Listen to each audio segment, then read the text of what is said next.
Hi guys, this is Stylish and this is the Terran versus Zerg E-timing build order in-game VOD. I am playing versus one of my friends. His name is Sort of, and he's in the clan MB. He's one of the up-and-coming Zerg players of Sweden today. He's currently at the B- rank on ICUP, and he is playing quite a lot, and I wouldn't be surprised if he hits the B rank, or in the late season he might even hit the B+ rank. I wouldn't be very surprised because he's learning pretty fast right now, and he's practicing versus me and Nogrim and other good Swedish players. So he's really gaining skill a lot, and he really plays a lot, and always wants rematch if he loses. I don't know. Anyway, that's a really good attribute. So there's a tip I can give you guys: is if you play versus someone that maybe wins that maybe have a winning record versus you, and you usually lose versus that player, keep playing that player, because that is gonna raise your skill the most. Playing a better opponent.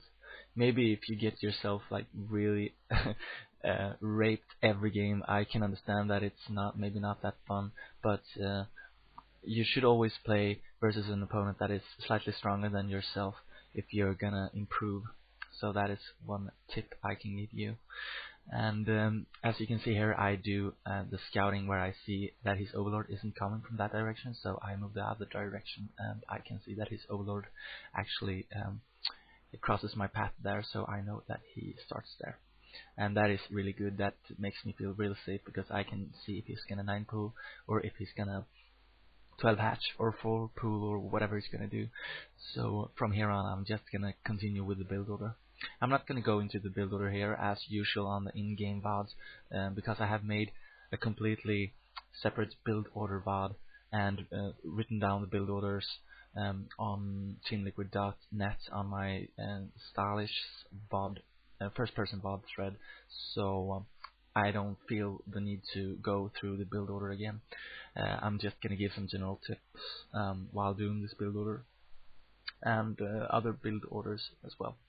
Anyway, I'm a bit late with my clan center here. It was like 20 extra minutes or something like that. But small mistakes like that will happen most of the time during the game. Hopefully not so much in the very early game, but in the late game, I mean, no one can play perfect.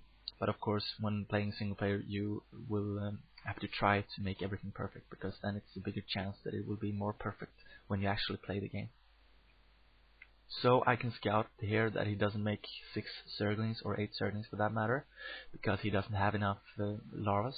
If his pool is finished and he has 3 larvas that isn't building any drones, then it means that it usually means that he's saving up for making Zerglings, and then you will have to add a bunker. And in my build order VOD, I didn't add a bunker, so all the timings is without a bunker. But a general tip: if you have to make a bunker, you start making the bunker after you start making your refinery. So when you're gonna start making your refinery, pull 2 SCVs, 1 to the gas and 1 towards your expansion. Then make the refinery, and when your SCV arrives at your expansion, you're gonna have 100 minerals, and you make a bunker as fast as possible. The building that is going to be delayed is the academy. It's going to be a bit later, but the Zerg is going to be delayed as well. If you made drones directly, he's going to have better economy, and if he makes links directly, he's going to have worse economy. And the same goes to you. A bit worse economy since you're making the bunker with the SV, but your build going to be a bit delayed. But his build is eventually going to be delayed as well, because he has less economy.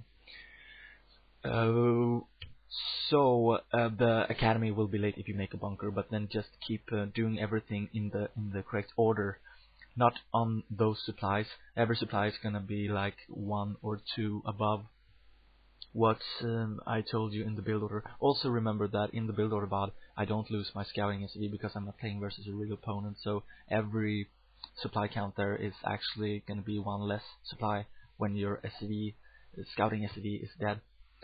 Here you see I have a 39, so I pulled 2 SCVs, and that should be on 40 in my build order, but now it's 39 because my SCV died, and I build them at a position where he's most likely not going to find them. That's really good if you have time, and if you do it in time. If you pull the SCVs in time, you're going to have time to go to a location where he's most likely not going to scout them. because right now the build order looks pretty standard. I have 2 racks and 1 academy, so if he gets a Ling in my base, he might think that I'm doing something standard. Anyway, I think that I'm a little bit late on my barracks.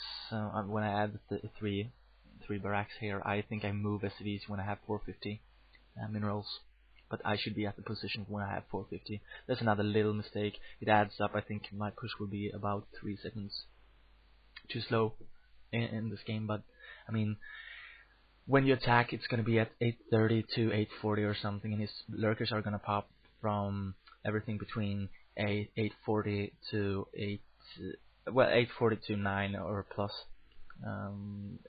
Usually you have time to break the sunken. I think in this specific game he moves some lurkers, some hydralisks. Usually a Zerg player moves some hydralisks to his third expansion, to the ramp in his third expansion, and then morph them to lurkers there to block any attempt of killing that expansion early. And that benefits the strategy, of course, because he will have less lurkers in his main. And I think this game I actually time my attack, and he hasn't got too much sunkens, and his lurkers are just about to morph. So it's really powerful, this game. He didn't see that coming, this build order, and it was at I watched the replay. It was at 8:30 the attack, and he morphed his lurkers at 8:30. So that's a pretty standard timing to morph the lurkers. As you can see here, I add my turrets, and I think the turrets are added at about 7 minutes and 40 seconds, or 7 minutes and 50 seconds. And what's very important, I think, it's to start adding the turret on the cliff here on Othello much earlier than the other turrets, because you don't want to have to move 2 SVs up there, and that SV will really have to make 2 turrets before the mutas arrive, because otherwise they can just snipe the SV and they will have high ground. Vision, you won't have vision for the mutalisks once they kill that single turret up there, and that will be really hard to defend versus.